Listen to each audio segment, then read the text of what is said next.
Hello and welcome to my Space Marine Codex comparison video where I will be comparing 9th edition Codex with the brand new 10th edition Codex. The 10th edition Codex will cost you £35, so that's a £5 increase from the previous edition, which came out a little bit more than 3 years ago. Can you believe it, that we've had this codex since beginning of October of 2020? Those 3 years have just gone by so quick.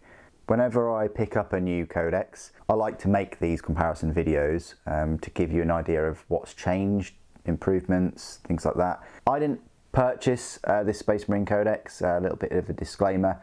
Subscriber Ed did, so please show your thanks to Ed in the comments below. This video would not exist without him. Let's go straight in there. The new Codex, the 10th edition, will always be on the right, well, in all of the videos. I wasn't able to make one of these videos for Tyranids because I never picked up 9th edition Codex, but I wasn't that pleased with the 10th edition Codex, with the content and things, and obviously the price increases. So we'll get straight in there then. The cover. Much prefer the cover, although Games Workshop still can't take away a helmetless Space Marine. Gives us sort of like human side of things, I guess. But that's still a nice cover. Nice shot of the Space Marine there, an intercessor. Looks like he's getting hit by things maybe. And it's a bit odd that it's got this like winged skull thing here. I would have preferred it without that. I think that looks a bit strange, but hey, at least they didn't just recycle the cover art from 9th edition. Inside we get this very, very popular Game of Thrones sort of inside cover. Then straight away the 9th edition started us with Adeptus Astartes, a little bit about them, whereas the new one, they you know what you're getting into there. It just says Space Marines Angels of Death, and then we're into the contents. I prefer the new layout in a way. I like the contents, how there's a thumbnail of Genesis of Demigods, and it gives you like the page from such and such, from page 60 to 67, I guess. And then it gives you a showcase just for those pages, and then the Combat Patrol, and then Forces of Adeptus Astartes, Crusade Rules. So it breaks down the contents into bite-sized chunks, which I do like. And then you've got a little bit about Crusade Rules and points values, so it gets straight in there, rather than it kind of breaking it up this way. So it doesn't give you sort of how many pages it's from until 2. I prefer the new layout. And then the old school contents is on the right side.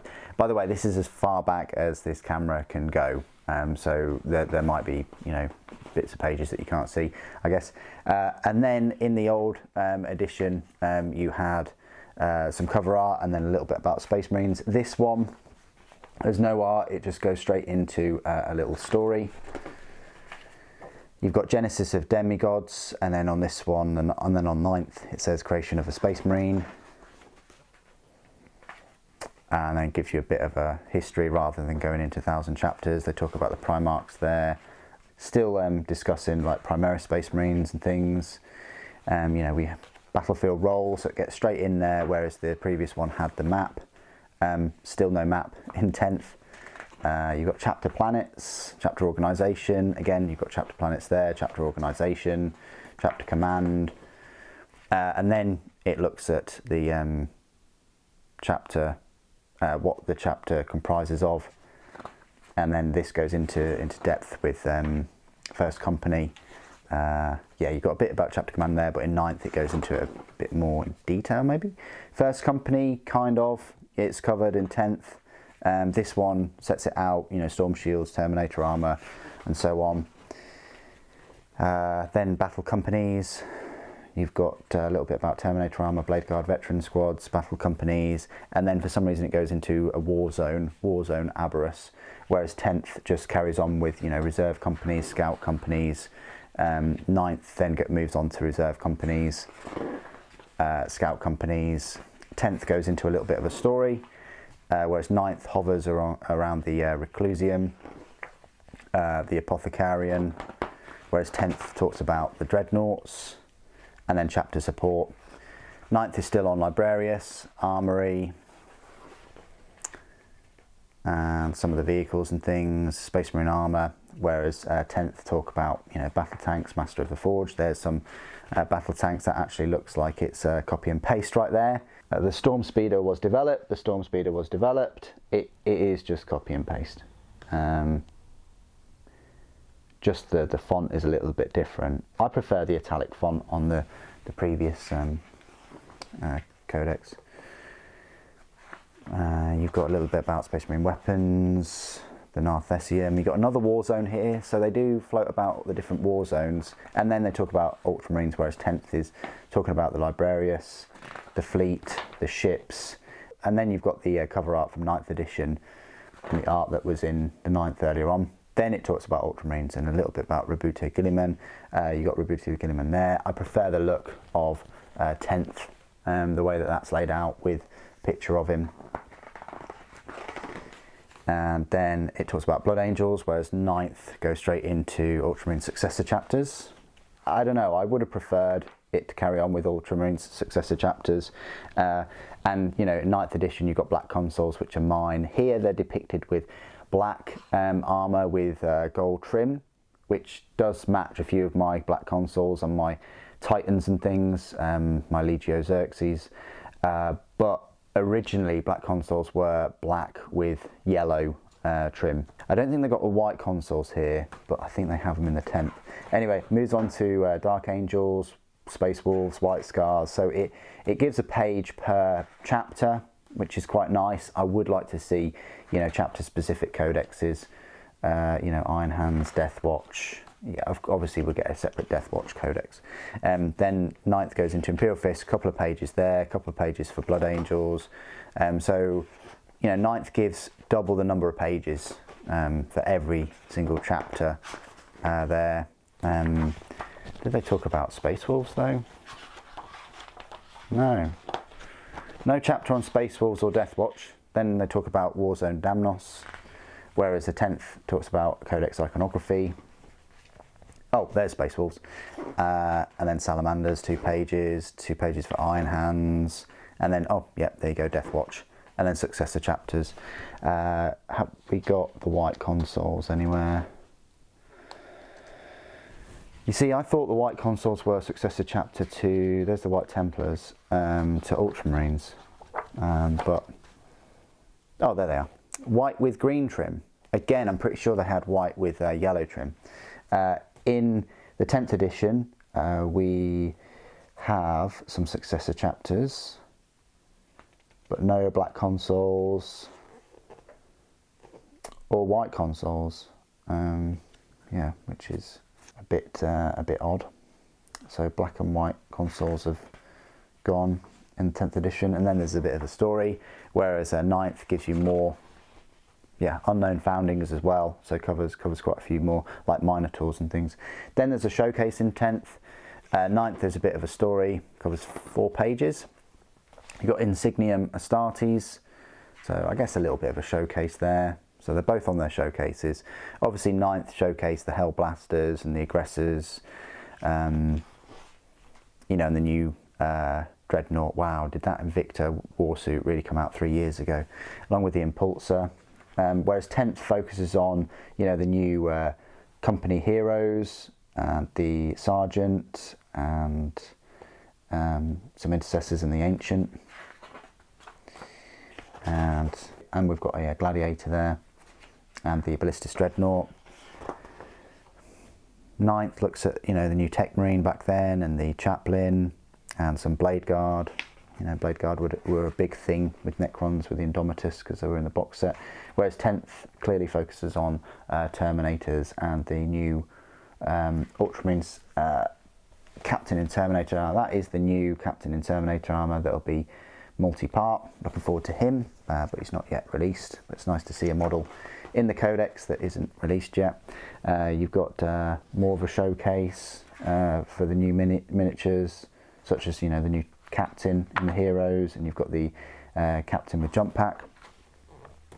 Got some Space Wolves and some Raven Guard, some Imperial Fists. So there's more of a showcase in 10th Codex of the different chapters. So that's nice. You know, even White Scars get a good 2 pages there, and Raven Guard as well. And a big showcase showing the Leviathan minis, really. And then go straight into the Combat Patrol. So that differs in layout. You know, you've got the rules here.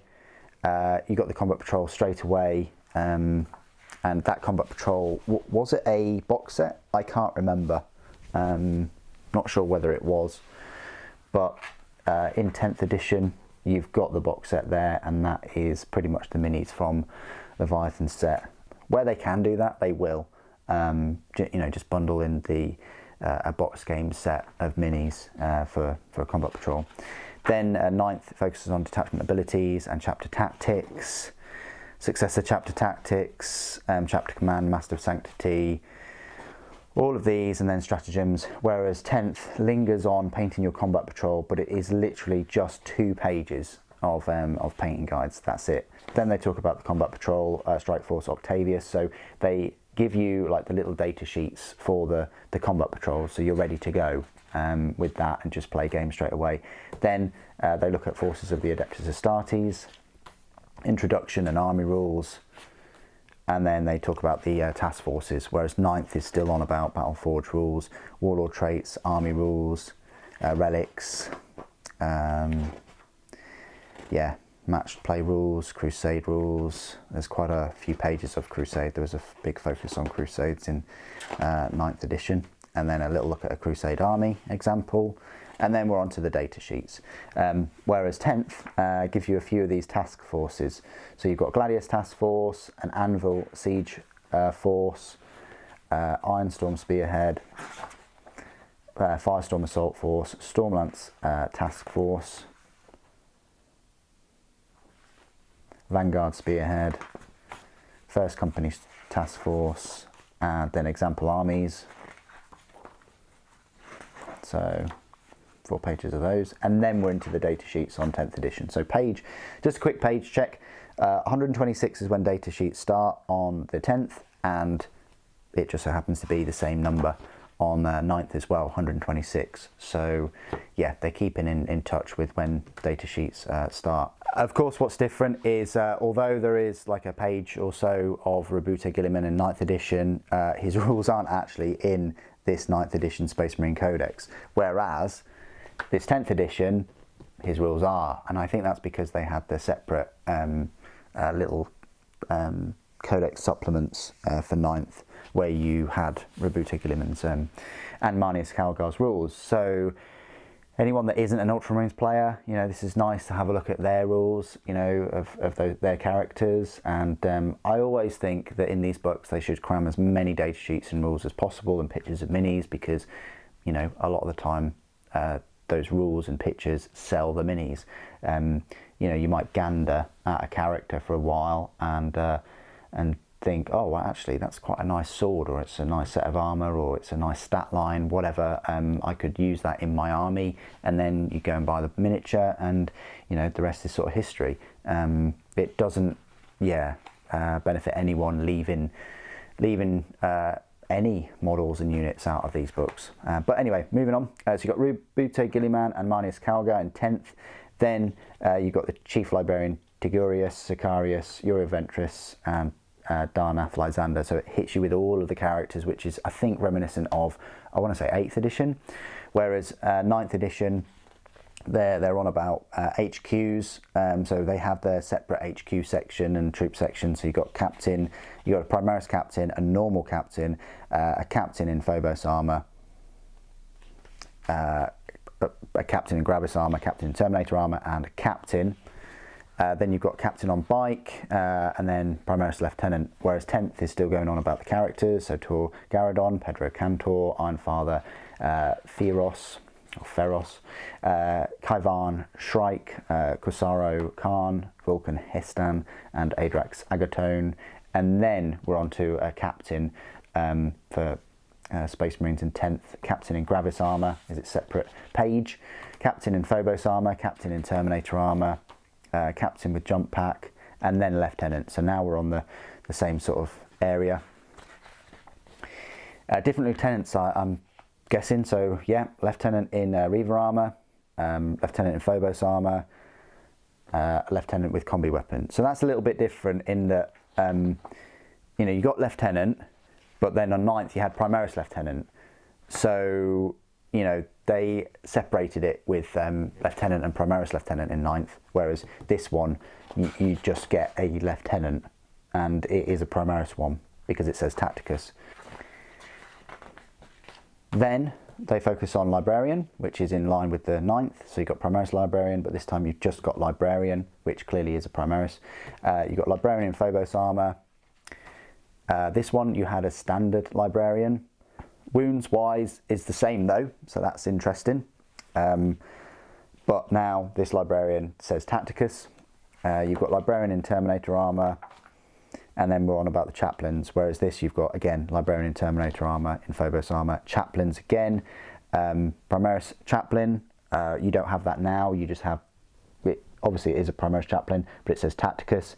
Then you've got chaplain in Terminator armor, which we did have before, and we've got chaplain on bike, but what they've done is they've taken away the chaplain, you know, just the normal chaplain. So again, this chaplain here has the same number of wounds as the old chaplain, but clearly it's Primaris and it says Tacticus. Then you've got chaplain with jump pack, so that's interesting that looks like a standard chaplain. I don't know whether we will get a new model in line with the new jump pack intercessors and things, but then we've got a Primaris Tech Marine Servitors and Tech Marine, whereas in the new book you've only just got Tech Marine. There's nothing about Servitors here, which is really quite sad that we don't have Servitors. It would have been nice to have them. You know, Tech Marines do make use of Servitors to great effect. They did in the Horus Heresy, and it's sad to see them go. Then we've got Apothecary, whereas 9th edition looks at the troops straight away. So intercessors, assault intercessors and heavy intercessors, whereas 10th is Apothecary, biologist because it's got the Gravis armor, and then an ancient. For some reason we've got the ancient there. We've got an ancient in Terminator armor. Again, I don't know whether we'll get a, you know, larger sized ancient in Terminator armor. You've got the Blade Guard Ancient, the Judiciar, Company Heroes, which is brand new, and then we're on to troops with the Intercessor Squad. They get a full page for themselves. Assault Intercessors with jump packs, which we didn't get in 9th. We've got Assault Intercessor Squad. Again, they're both the same points. Then we've got Heavy Intercessor Squad, and we're back to where we should be. The 9th edition has Infiltrators and Incursors. They're still pushing these on 10th, Incursors and Infiltrators. And luckily, we've still got the good old tried and tested Tactical Squad, which get a full page. What you are missing though is a company champion. You no longer get a company champion as a separate entity in 10th. That's kind of included in the company heroes.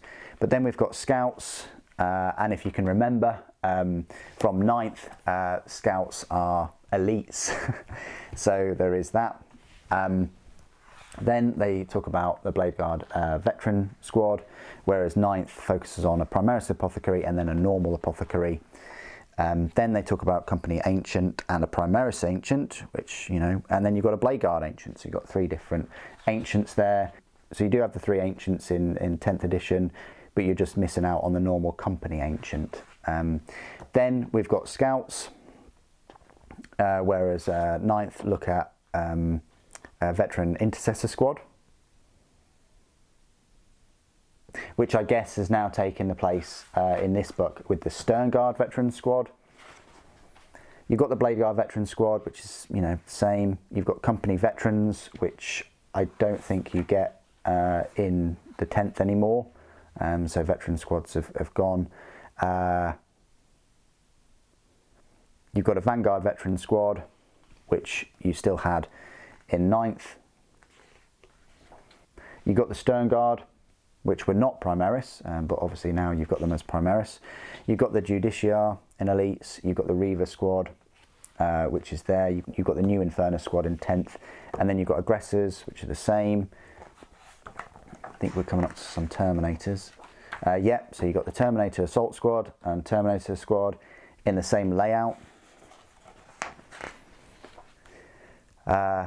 Before you also had the Relic Terminator Squad, so you had the different types of Terminator armour, you know, Cataphractii or Tartarus. You used to have one data sheet for each, but then in 9th they just squished them down into Relics Terminator Squad. In 10th you don't get that at all, it's just Assault Terminators or normal Terminators, that's it. Then you've got Centurion Assault Squads and Centurion Devastator Squads. I think Devastator Squads are heavy support though in 9th.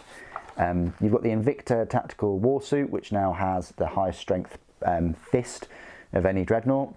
Then you've got the Brutalis Dreadnought, which is a new Dreadnought for 10th, whereas 9th it didn't exist. But you did have the normal Dreadnought, the Contemptor and the Venerable.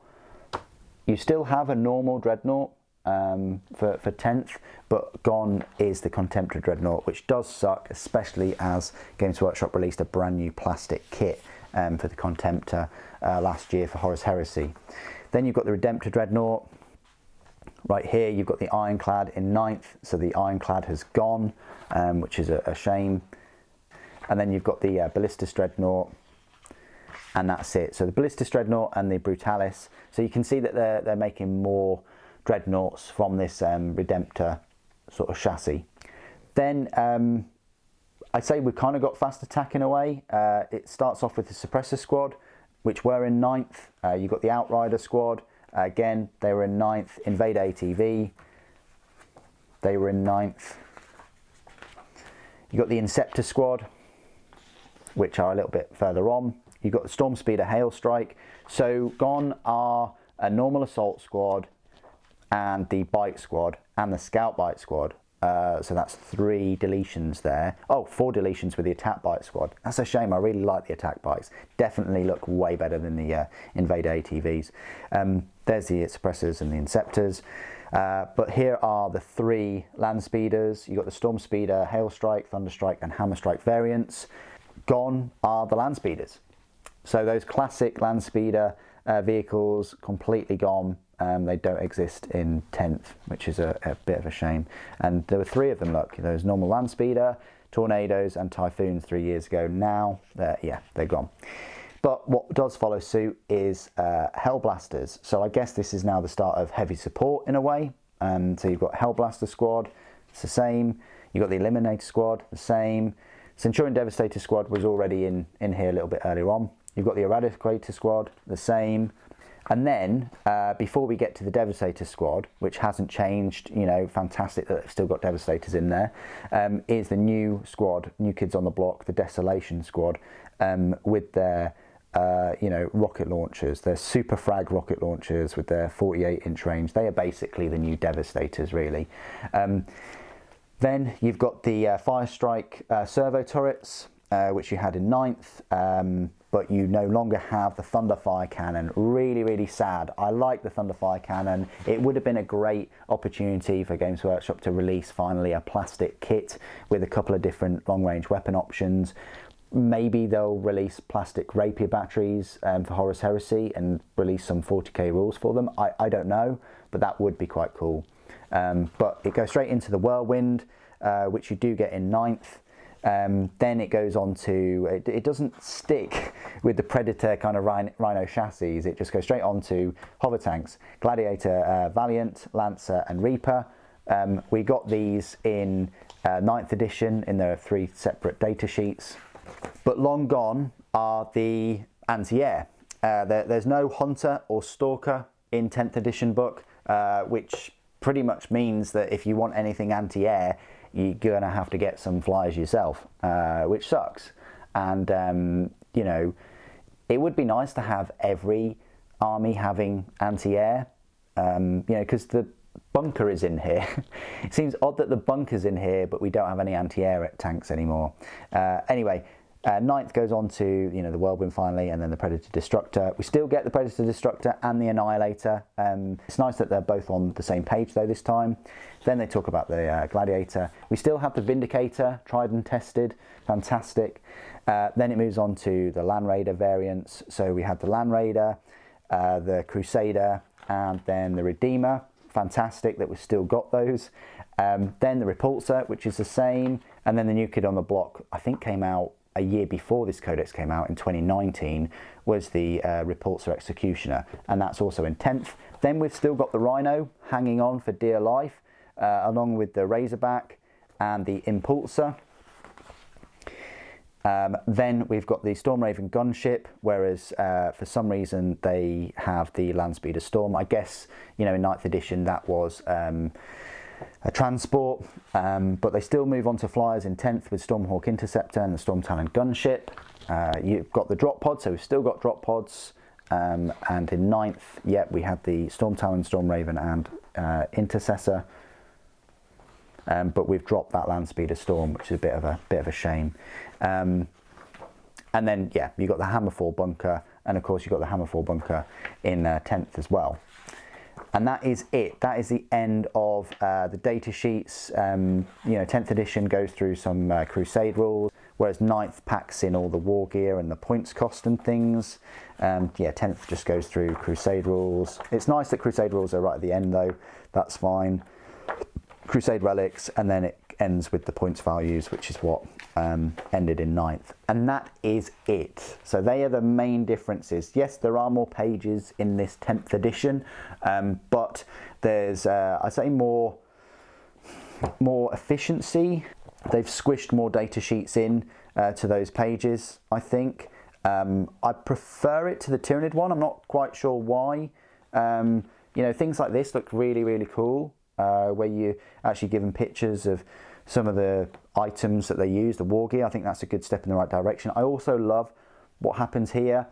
I do think that the data sheets now should be at the top of every page, but I always like pictures of the models below.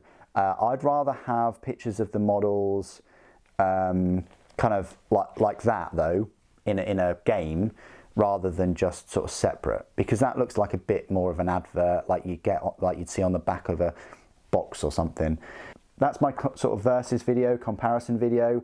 There's still a lot missing from 10th, I think, in terms of painting guides and more showcases, and you know, I just think the data sheets look very, very kind of copy and paste from the cards. I know they want to sell the cards as well, but I think they kind of want to sell everything. They want to sell the app to you in a way. I know it's free, but they want to sell the cards, which are quite expensive now, and they want to sell these £35 codexes. And I think, you know, you should get the rules for free. Yes, you do get a code if you do buy the codex, you know, to unlock the rules, but I think they should be free anyway. And you know, the books, they make so much money and profit off of these books. I definitely feel like their rules should be free up until the codex releases and afterwards as well, because you know, if people have access to the rules like that and they can be updated, undoubtedly it's going to lead to more sales of miniatures. You know, if you can just quickly go find the rules, see if they're any good, and then buy a unit or two or a tank or two, especially now that some of these Space Marine kits are like £26 for a single Space Marine, or £40 for 5 of them. Yeah, it's very expensive now, so you know, try and make a few things more accessible, I guess. But what do you guys think of the 10th edition codex compared to the 9th? As I say, I'm going to avoid getting all the 10th edition codexes. From what I can tell, Adeptus Mechanicus are going to get a stilt skin model as the new model for their book. Necrons are going to get Imhotep. Who knows what we're going to get for the other factions and things. I mean we've already seen the Striking Scorpions, but you know, they're not exactly a new unit. So I'm going to try and avoid picking up all the 10th edition codexes. This isn't as disappointing as the Tyranid one, but still there's a lot of room for improvement, I think. And yeah, if you have enjoyed this video, if you have found it useful, don't forget to, you know, obviously like, comment, subscribe, all that stuff, and you know, thank Ed for donating to the channel. But thank you guys for joining me today. Thank you for watching. The Emperor Protects.